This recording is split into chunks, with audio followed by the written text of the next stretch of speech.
Now we have read and commented on one narrative essay, Sherman Alexie's story of how he learned to read using a Superman comic book. One of your classmates wrote in response to this story about his own circumstances, growing as the child of an immigrant, knowing no English, and having no English instruction in the school he attended. His concluding line compares his learning of English to Alexie's learning to read. He says, "My English teachers were the Sunday comics and the Saturday morning cartoons. Scooby-Doo was the best teacher ever." Well, imagine how this child's language arts teachers might have cringed at being compared second to Scooby-Doo. Both Alexie and your classmate comment on a shortcoming in the education they received, leaving their children to learn on their own such critical skills as how to speak English and how to read. And that has to do with the larger point they might make in telling their stories. Alexie's story of learning to read using a comic book is interesting by itself, but it was not his larger point. Alexie saves his main point until the concluding paragraph of this essay, although he lays the groundwork for it in some puzzling lines along the way. Let's look at the development of this essay. The essay begins in a very straightforward manner. It says, "I learned to read with a Superman comic book." And a little background. I was 3 years old, a Spokane Indian boy, living with his family on the Spokane Indian Reservation. That seems very straightforward. And he continues in a straightforward manner, just telling something about the comic book he was reading. In one panel, Superman breaks through a door. That's very straightforward. However, from this point on, let's look for two things. One, let's look for any repetition of the idea of breaking through a door, number one, and then for any sentences that seem not to fit in the idea of reading a comic book. Did you wonder at all about this line? If he'd been anything but an Indian boy living on a reservation, he might have been called a prodigy. That doesn't seem to have to do anything with learning to read from a comic book, does it? And it goes on to say, but he was an Indian boy, and so he was only considered an oddity.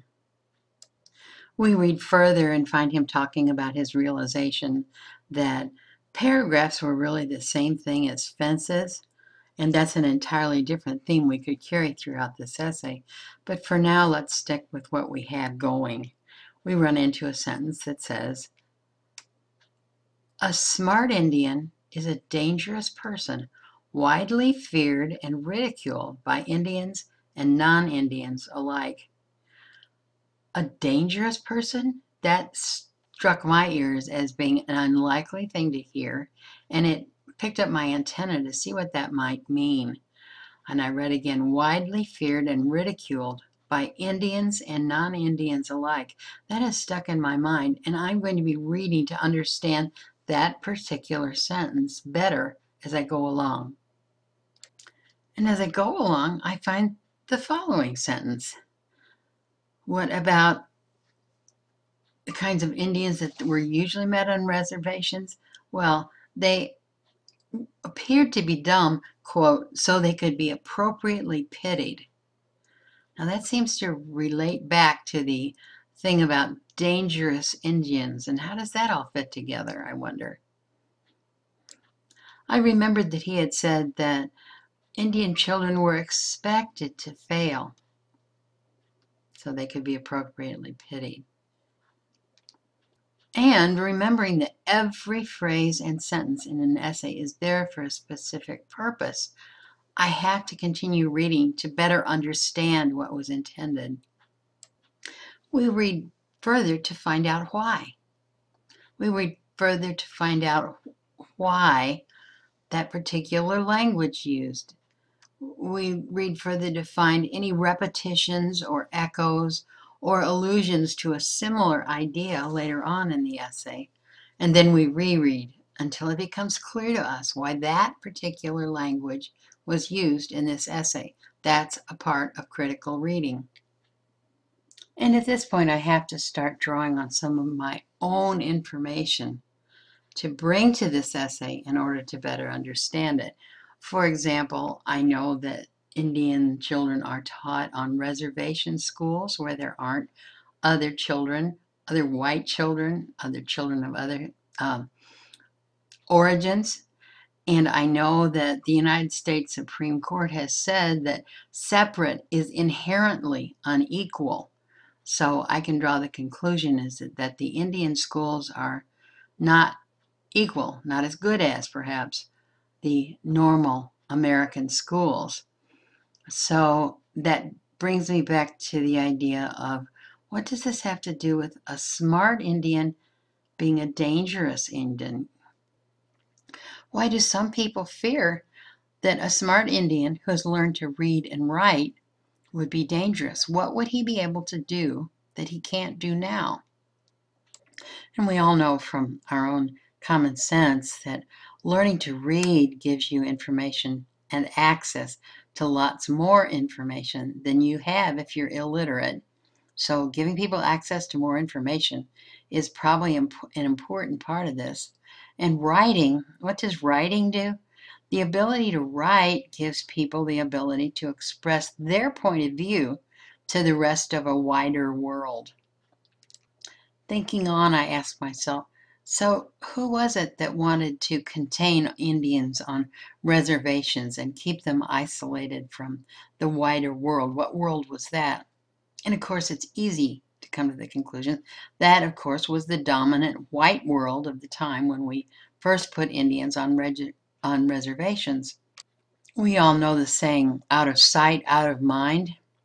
Well, it appears to at least this Indian that when white people isolated all the Indians on reservation, it was like saying, out of sight, out of mind. If they're there where I don't have to pay attention to them, I don't have to worry about them or their welfare or what happens to their children. And now I'm remembering that the essay earlier talked about paragraphs as being like fences, and fences were there to keep common things in. And it begins to occur to me that Alexie sees Indians as fenced in the reservations. They're unable to have access to the rest of the reading world and the writing world. So white people don't have to hear what they think and what they feel. And shortly after that, we come to the paragraph that reads that Alexie is breaking down the door. There's that door again. There's breaking through a door. I am breaking down the door. Alexie's saying he is the one that is trying to get out of within the fence. I throw my weight against their locked doors. There being the Indian children that he's trying to teach that are continuing to pretend, he would say, that they are dumb. And unfortunately, that door still holds. Even today, he's saying, Indian children continue to act dumb when in reality, like himself, they're not. So far, he's not being successful in changing the Indian children's minds, but he says in the end of the essay, but I am smart, I am arrogant, and I am lucky. I am trying to save our lives. Now, he's not just talking about himself. He's already gotten out. If you've read, you know that he's a journalist and he's fairly successful and has won some awards. But he's saying, I am trying to save our lives. Whose lives is he referring to? Well, obviously, the Indians still on the reservation. In his job as a teacher on the Indian reservation, he's trying to free the Indian children from the prison of the poverty and the despair that comes from being illiterate. There you have the main idea behind this whole essay.